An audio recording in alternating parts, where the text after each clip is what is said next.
Assalamualaikum warahmatullahi wabarakatuh.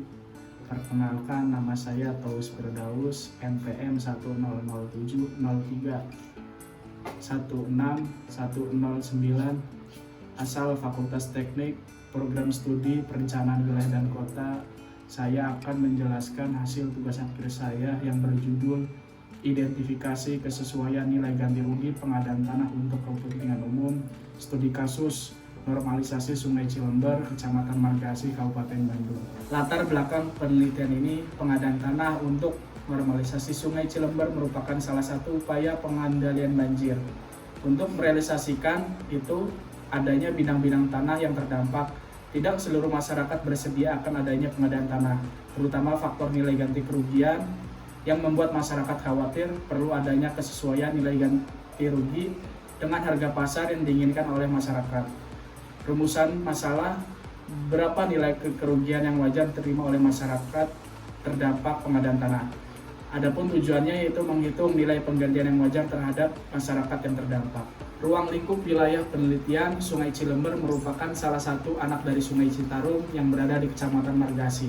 Dalam penelitian ini, fenomena pengadaan tanah berada pada dua desa, yaitu Desa Nanjung dan Desa Margasi. Adapun kedudukan Sungai Cilember terhadap Sungai Citarum. Sungai Cilember merupakan anak dari Sungai Citarum dengan lebar 3-5 meter, sedangkan Sungai Citarum memiliki lebar 50-60 meter dengan kedalaman maksimal 3 meter. Pun penjelasan pada studi terkait bisa dilihat dalam tabel berikut. Dalam penelitian ini berangkat dari fenomena, latar belakang, rumusan masalah, tujuan, metode pendekatan, metode pengumpulan data, metode analisa, dan kesimpulan rekomendasi hasil penelitian ini. Selanjutnya, variabel penelitian ini ada 3. Yang pertama, tanah dengan indikator zona nilai tanah. Yang kedua, yaitu bangunan dengan indikator indikasi nilai pasar. Dan yang ketiga, yaitu tanam tumbuh dengan indikator harga pasar Provinsi Jawa Barat. Selanjutnya, metode analisis yang dipakai yaitu analisis perkiraan nilai ganti rugi. Yang pertama yaitu analisis nilai ganti rugi tanah dengan rumus nilai ganti rugi tanah sama dengan zona nilai tanah dikali luas lahan terdampak. Yang kedua yaitu analisis nilai ganti rugi bangunan, NPW bangunan sama dengan luas kali EMP ditambah kerugian non fisik ditambah masa tumbuh ditambah kompensasi bangunan komersil. Adapun yang ketiga yaitu analisis nilai ganti rugi tanam tumbuh dengan rumus nilai penggantian tanam tumbuh sama dengan jumlah kali harga pasar.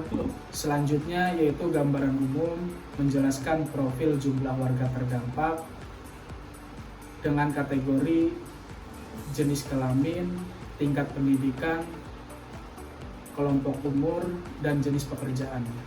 Selanjutnya gambaran umum status tanah ini menjelaskan mengenai kepemilikan warga yang terdampak, status kepemilikan, atas hak, titik koordinat, dan luasan bidang yang terdampak. Maupun kondisi sebaran bangunan warga terdampak bisa dilihat pada peta berikut. Selanjutnya, analisis nilai tanah berdasarkan zona nilai tanah. Berdasarkan zona nilai tanah, Bumi ATR tahun 2022 diidentifikasi bahwa kisaran harga tanah adalah 1 juta hingga 5 juta per meter persegi. Selanjutnya, analisis nilai bangunan. Bangunan yang terdampak oleh pengadaan tanah memiliki luasan yang berbeda-beda. Untuk menghitung nilai penggantian yang wajar yaitu melihat indikasi harga pasar yaitu 5 juta per meter yang warga inginkan dan telah disosialisasikan oleh Kepala Desa Margasi maupun Desa Nanjung. Adapun dari indikasi nilai pasar tersebut serta telah memperhitungkan kerugian fisik, maka nilai bangunan keseluruhan yang terdampak yaitu 50 sekian M dengan total keseluruhan bangunan yang terdampak 8.192 sekian meter. Selanjutnya, analisis nilai tanam tumbuh. Tanam tumbuh merupakan salah satu benda yang dihitung nilai ganti ruginya berdasarkan harga pasar tanam produksi yang terdampak oleh pembebasan lahan sebanyak 148 pohon dengan nilai ganti kerugian sebesar 21 juta sekian. Selanjutnya, rekapitulasi nilai penggantian yang wajar dapat dilihat pada tabel di samping.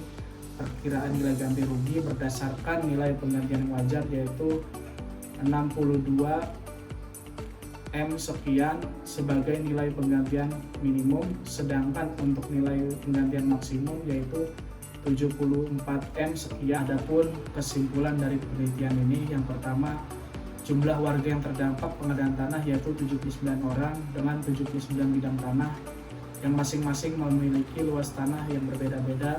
Total tanah terdampak yaitu 18.145 sekian meter persegi. Adapun bangunan yang terdampak sebanyak 55 bangunan dengan total luas yaitu 8.190 sekian meter persegi. Adapun tanam tumbuh yang terdampak pengadaan tanah yaitu 148 pohon dengan jenis yang berbeda-beda. Kesimpulan yang kedua yaitu nilai penggantian yang wajar yang ideal untuk terdampak berdasarkan perhitungan SPI 306 Masyarakat Profesi Penilai Indonesia atau MAPI yaitu sebesar 62 sekian M untuk nilai minimum dan 74 sekian M untuk menilai penggantian maksimum. Nilai tersebut memperhitungkan kerugian fisik maupun non-fisik. Terima kasih atas perhatiannya. Mohon maaf apabila masih banyak kekurangan. Billahi taufiq wal hidayah. Wassalamualaikum warahmatullahi wabarakatuh.